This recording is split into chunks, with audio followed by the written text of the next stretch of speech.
کیا آپ جانتے ہیں کہ رمضان میں ایک ایسی مبارک رات بھی ہوتی ہے جس میں اگر کوئی انسان صرف 90 سیکنڈ میں پڑھی جانے والی چھوٹی سی سورت القدر پڑھ لے تو اس کے نام اے اعمال میں 83 سال اور 4 مہینوں کی عبادت لکھ دی جاتی ہے۔ ذرا سوچئے، لوگ پوری زندگی عبادت میں گزار دیتے ہیں مگر 1000 مہینوں کا ثواب نہیں پا پاتے، لیکن اللہ نے اس چھوٹی سی صورت میں ایسی برکت رکھی ہے جو انسان کی تقدیر بدل سکتی ہے اور اس کے اعمال کو آسمان تک پہنچا سکتی ہے۔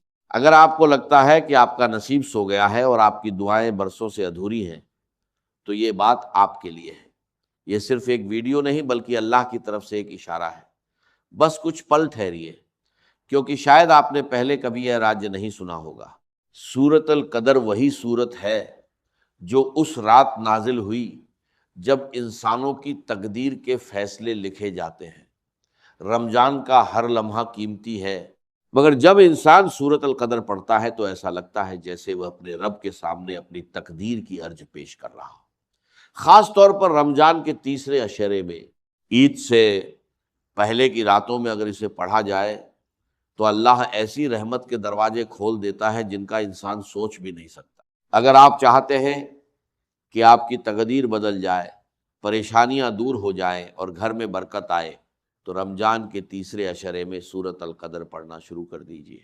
ہم اکثر کہتے ہیں کہ دعا قبول نہیں ہوتی مگر وہ راستہ نہیں اپناتے جو اللہ نے بتایا ہے۔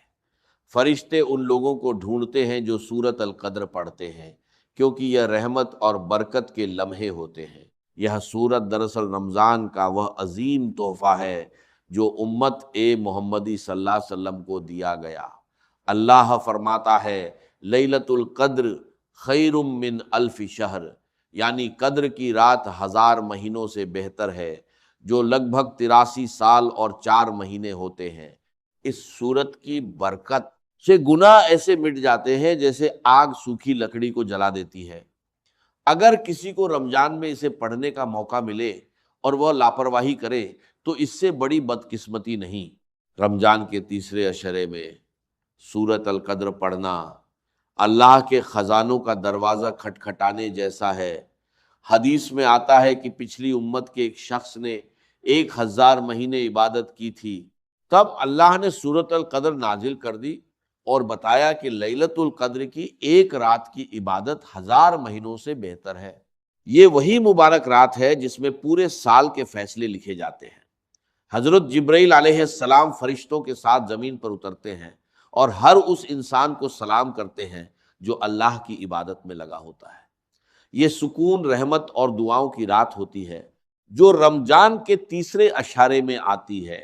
اگر پہلے دن لاپرواہی میں گزر گئے تو افسوس مت کیجیے، کیونکہ جو وقت باقی ہے وہی موقع ہے۔ رمضان کے تیسرے عشرے میں کسی بھی دن سورۃ القدر پڑھی جا سکتی ہے، سحری کے وقت، نماز کے بعد یا کسی بھی سمے۔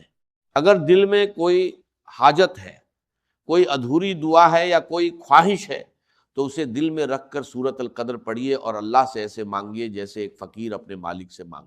آخر میں دعا کیجیے، فرما جو مقروض ہیں انہیں قرض سے نجات عطا فرما، جن کے گھروں میں جوان بیٹیاں ہیں اور رشتوں کے لیے پریشان ہیں ان کے لیے بہترین رشتوں کے اسباب پیدا فرما۔ اے میرے مالک مولا، ہمیں مانگنے کا صحیح طریقہ بھی نہیں آتا مگر تو سب کچھ جانتا ہے، تو دلوں کے راز سے بھی واقف ہے، اس لیے ہمارے حق میں جو بہتر ہے وہی ہمیں عطا فرما۔ آمین الہی آمین۔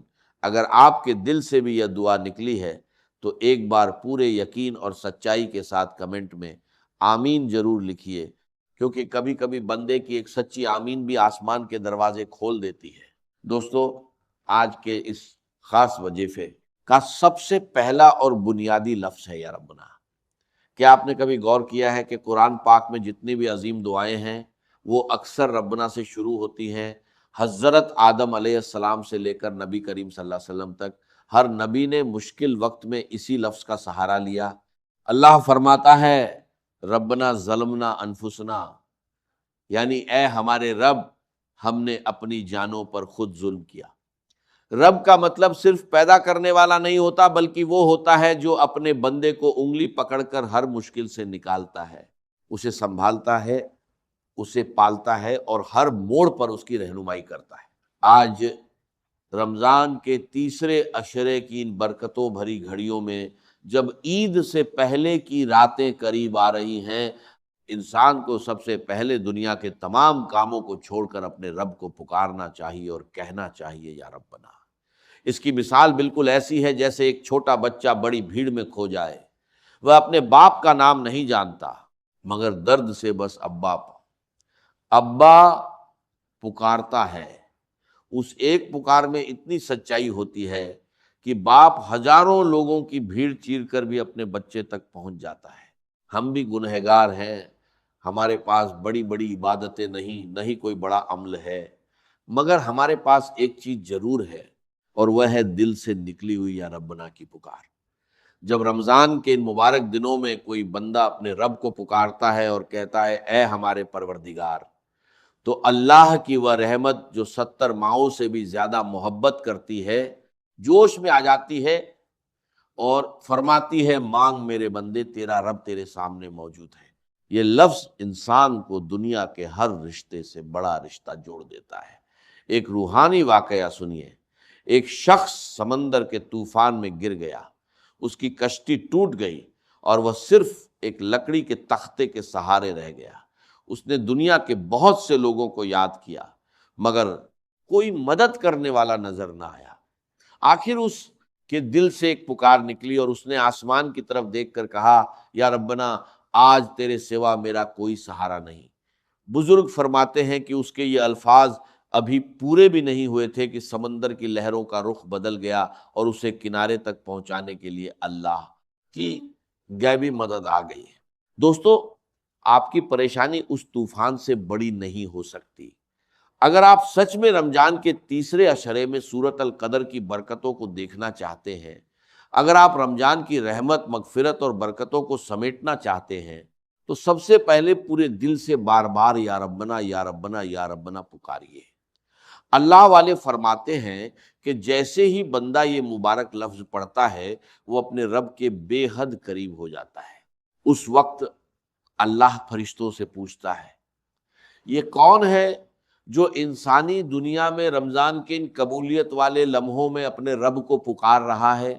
فرشتے عرض کرتے ہیں اے مالک، یہ تیرا فلاں بندہ ہے جو اپنی فلاں حاجت اور فلاں پریشانی لے کر تیرے در پر بیٹھا ہے۔ تب اللہ فرماتا ہے اے میرے فرشتوں، جاؤ اور جو کچھ یہ مانگ رہا ہے اس کی ہر حاجت پوری کر دو۔ اب اس مبارک لفظ یا ربنا کو آپ نے صرف 11 بار پڑھنا ہے۔ اس کے بعد دوسرا کلمہ ہے جس کے بارے میں نبی کریم صلی اللہ علیہ وسلم نے فرمایا کہ یا ذل جلال والاکرام کو مضبوطی سے پکڑ لو اور اسے کثرت سے پڑھا کرو۔ اس کا مطلب ہے اے جلال اور اکرام والے، اے عظمت اور کرم کے مالک۔ اس نام میں اللہ کی 2 عظیم صفات شامل ہیں۔ جلال یعنی اس کی طاقت، اس کی ہیبت اور اس کی بادشاہی، اور اکرام یعنی اس کی سخاوت، اس کا دینا اور اس کا کرم۔ جب کوئی بندہ یا ذل جلال والاکرام پڑھتا ہے تو وہ دراصل یہ کہہ رہا ہوتا ہے کہ اے اللہ، تو اتنا بڑا ہے کہ سب کچھ کر سکتا ہے اور اتنا سخی ہے کہ سب کچھ دے سکتا ہے۔ رمضان کے تیسرے عشرے میں جب یہ نام پڑھا جاتا ہے تو عرش اے الہی سے رحمت کے دروازے کھلنا شروع ہو جاتے ہیں۔ اس کی مثال ایسی ہے جیسے ایک بادشاہ اپنے تخت پر بیٹھا ہو، ایک ہاتھ میں تاج ہو جو اس کی عظمت دکھائے اور دوسرے ہاتھ میں انعامات ہو جو اس کی سخاوت دکھائے۔ جب بندہ یہ نام پڑھتا ہے تو وہ اللہ کی عظمت کو بھی یاد کرتا ہے اور اس کے کرم کو بھی پکارتا ہے۔ حدیث میں آتا ہے کہ ایک بار نبی کریم صلی اللہ علیہ وسلم نے ایک شخص کو نماز کے بعد دعا کرتے ہوئے سنا۔ وہ اپنی دعا میں یا ذل جلال والاکرام کہہ رہا تھا۔ آپ صلی اللہ علیہ وسلم نے فرمایا تجھے مبارک ہو، تیری دعا قبول ہو گئی، اب جو مانگنا ہے مانگ لے۔ سوچئے، جن کلمات پر خود حضور صلی اللہ علیہ وسلم قبولیت کی مہر لگا دیں، جب وہی کلمات آپ کی زبان پر آئیں گے تو اللہ کی رحمت کیسے نہیں برسے گی۔ بزرگوں کا کہنا ہے کہ جب ان کے سامنے ایسی مشکل آئی جس کا کوئی حل نظر نہیں آتا تھا تو انہوں نے رمضان کے ان مبارک دنوں میں اس نام کا ورد کیا اور اللہ نے ان کی مشکل ایسے دور کر دی جیسے مکھن سے بال نکال لیا جاتا ہے۔ اس لیے اگر کوئی روزگار چاہتا ہے، اگر کوئی قرض سے چھٹکارا چاہتا ہے، اگر کسی کی بیٹیوں کے رشتے نہیں ہو رہے، اگر کسی کے گھر میں بے برکتی ہے، اگر ہر کام بنتے بنتے بگڑ جاتا ہے، تو اسے چاہیے کہ رمضان کے تیسرے عشرے میں اس عمل کو پورے یقین کے ساتھ کرے۔ اس عمل میں یا ربنا کے بعد یا ذا الجلال والاکرام کو ہاتھوں کی انگلیوں پر یا تسبیح کے دانوں پر 100 بار پڑھنا ہے۔ اس میں کمی بیشی بالکل نہیں کرنی، کیونکہ یہ اللہ والوں کا بتایا ہوا طریقہ ہے۔ جب انسان اپنی طرف سے بدلاؤ کرتا ہے تو وظیفے کی تاثیر کم ہو جاتی ہے۔ اس کے بعد اب اس قرآنی سورت کی طرف آنا ہے جس کا ذکر سورۃ القدر میں ہے۔ حدیث میں آتا ہے کہ جب نبی کریم صلی اللہ علیہ وسلم نے صحابہ کو پچھلی امتوں کے ایک ایسے شخص کا ذکر سنایا جس نے 1000 مہینے تک لگاتار جہاد اور عبادت کی، تو صحابہ کو فکر ہوئی کہ ہماری عمریں تو چھوٹی ہیں، ہم اتنی عبادت کیسے کر سکیں گے؟ تو اللہ نے سورۃ القدر نازل فرمائی اور بتایا کہ لیلۃ القدر خیر من الف شہر، یعنی قدر کی رات 1000 مہینوں سے بہتر ہے۔ صحابہ کرام رمضان کی ہر رات کو اسی امید میں گزارتے تھے کہ شاید انہیں وہی مبارک رات مل جائے جو ان کی پوری زندگی کو عبادت بنا دے۔ اس کی مثال ایسی ہے جیسے کسی کو 1000 منزلہ عمارت کی چھوٹی تک پہنچنا ہو۔ ایک راستہ سیڑھیوں کا ہے جس میں سالوں لگ جائیں گے، اور دوسرا راستہ لفٹ کا ہے جو 1 ہی منٹ میں اوپر پہنچا دے۔ سورۃ القدر ہمارے لیے وہی روحانی لفٹ ہے جو 83 سال کی عبادت کا ثواب ایک ہی رات میں عطا کر دیتی ہے۔ روایت میں آتا ہے کہ لیلۃ القدر کی رات حضرت جبرائیل علیہ السلام فرشتوں کی بڑی فوج کے ساتھ زمین پر اترتے ہیں۔ ان کے ہاتھوں میں نور کے جھنڈے ہوتے ہیں اور وہ ہر اس بندے کو سلام کرتے ہیں جو اللہ کی یاد میں بیٹھا ہوتا ہے۔ ایک بزرگ نے خواب میں دیکھا کہ فرشتے لوگوں کی جھولیاں بھر رہے ہیں۔ جب پوچھا گیا تو انہوں نے کہا کہ ان لوگوں نے رمضان میں سورۃ القدر پڑھ کر اللہ کو راضی کر لیا ہے، اب ان کی تقدیر نئے سرے سے لکھی جا رہی۔ اگر آپ بھی چاہتے ہیں کہ آپ کی زندگی سے تنگ دستی، بیماری اور پریشانیاں ختم ہو جائیں اور ایک نئی زندگی کا آغاز ہو، تو رمضان کے تیسرے عشرے میں کسی بھی دن اس قرآنی سورت کو بسم اللہ کے ساتھ 15 بار پڑھنا ہے۔ یہ سب سے چھوٹی سورت ہے مگر 83 سال کی عبادت کا ثواب دلانے والی سورت ہے۔ عمل شروع کرنے سے پہلے جتنا درود شریف پڑھیں اتنا ہی آخر میں بھی پڑھیں۔ عمل کرتے وقت کسی سے بات نہ کریں اور پوری توجہ کے ساتھ اسے پورا کریں۔ جب عمل ختم ہو جائے تو سجدے میں جا کر اپنے رب سے دعا کرے، کیونکہ سجدے کی حالت میں بندہ اپنے رب کے سب سے قریب ہوتا ہے۔ اللہ والے کہتے ہیں کہ رمضان میں کیا گیا یہ عمل معمولی نہیں بلکہ بہت بڑا روحانی عمل ہے۔ اسے صحیح طریقے سے پڑھنے کے بعد جب انسان دونوں ہاتھ پھیلا کر اللہ سے مانگتا ہے تو وہ خالی ہاتھ نہیں لوٹتا۔ اللہ اسے ایسی رحمتیں عطا کرتا ہے کہ غیبی مدد کا نظام اس کے چاروں طرف قائم ہو جاتا ہے اور بندہ فقیری سے اٹھ کر عزت اور برکت والی زندگی پا لیتا ہے۔